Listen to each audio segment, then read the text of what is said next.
Сабактын темасы органдар жана органдар системалары. Сабактын жүрүшүндө организмдин негизги функцияларынын маанисин, организмде функциялардын нормалдуу жүрүшү үчүн кандай шарттар керектигин түшүнөсүңөр.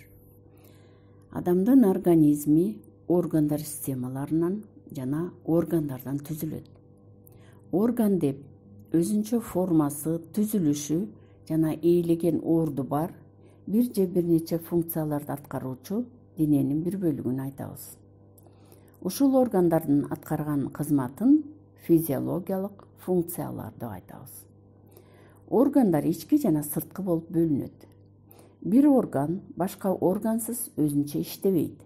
Ал эми организм кээ бир органсыз эле өз милдетин аткара берет. Мисалы, колду, бутту, көздү же операция жолу менен алып таштай турган болсок, организм жашай берет.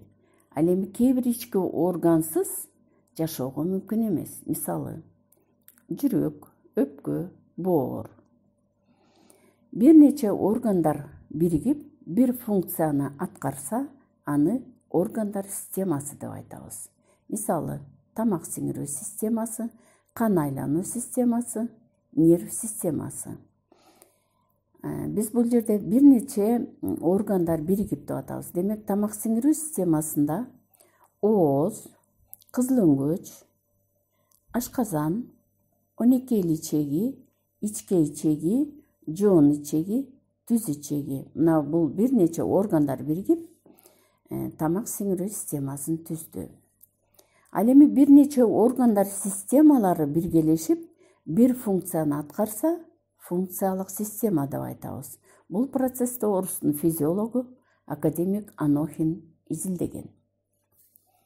Мисалы, түздүктө жашаган адам бийик тоого барганда бир эле мезгилде жүрөк, өпкө жана көптөгөн органдар системасы бирдикте иштейт.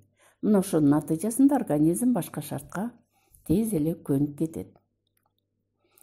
Адамдын организми өтө татаал түзүлүш. Организм өзүнө клеткаларды, ткандарды, органдарды жана органдар системаларын камтыйт. Алар тыгыз биримдикте өз милдетин так аткарып, бир бүтүндөй иштейт.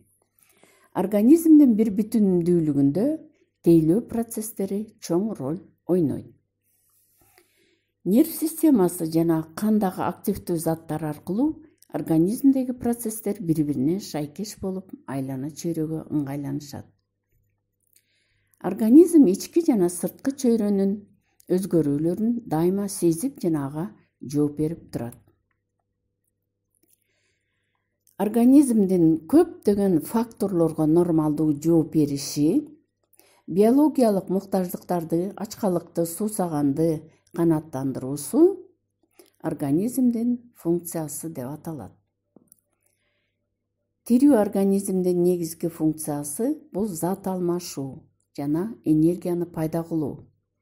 Клеткалардын, ткандардын, органдардын курамына кирген заттарды организм сырткы чөйрөдөн алып, дайыма керектеп турат. Ошол алынган заттардын эсебинен жаңы клеткалар пайда болуп, органдар, системалар тынымсыз иштеп, жумуш аткарат.